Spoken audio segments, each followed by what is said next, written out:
কি করতে থাকবো পৃথিবীতে, আর আমি থাকতে চাই না।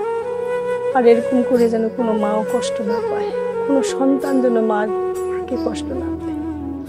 মা, আপনি কেন এই ধরনের কথা বলছেন বলেন তো? তাও আবার এই ধরনের মানে একটা পাবলিক প্লেসে এই ধরনের কথা। আপনি একটু গলাটা নামিয়ে কথা বলুন, উনি আপনার মা। আচ্ছা, আমি নামিয়ে কথা বলছি। মা, আপনি যে পাবলিক প্লেসে আজকে এই ধরনের কথাগুলো বলছেন, কথাগুলো বলতে কি আপনার খুব ভালো লাগছে? আচ্ছা, আপনার না হয় এই সোসাইটিতে কোনো মান সম্মান নেই, কিন্তু আমাদের তো আছে। উনি আসাদের মা, এটাও কিন্তু ওনার মান সম্মান।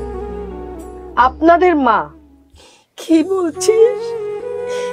একটু হুশ করে বল, কোথায় এসে বলছিস সেটাও তুই দেখছিস, তারপরে তুই এইভাবে কথাগুলো বলছিস।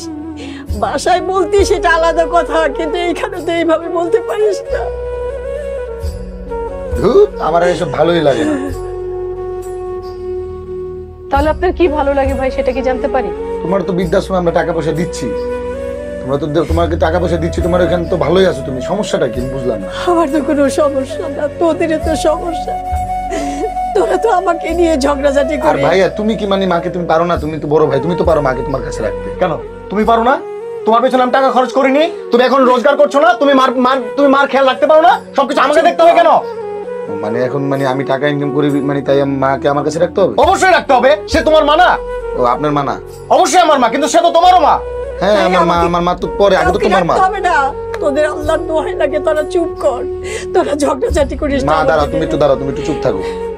সে তো আমার আগে তোমার মা নাকি ভাইয়া? হ্যাঁ অবশ্যই, তুমি তো তার বড় ছেলে, তোমার দায়িত্ব তো আমার থেকে বেশি। হ্যাঁ আমি না হয় ছোট, আমার ওয়াইফ না হয় ছোট, আমরা একটু কম বুঝি বা বুঝতে পারি না, কিন্তু তুমি তো বড়। ও আমি আপা প্লিজ, আমি বড় হয়েছি দেখে মানে আমার সব দায়িত্ব, আর তুমি ছোট বলে তুমি যা মন চায় তাই করবে? তুমি না, আমি যা মন চায় তাই কেন করবো? আমি চেষ্টা করবো, কিন্তু তুমি তো মাকে তোমার কাছে রাখতে পারো। তুমি কি চেষ্টা করেছো বলো? বলো তুমি আমাকে, আজকে ম্যাডামের সামনে বলো, ক্যামেরার সামনে বলো, তুমি কি চেষ্টা করেছো মার জন্য?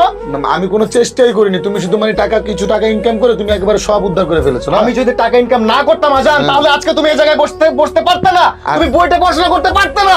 আম্মা আপনি কেন বলেন না ওকে?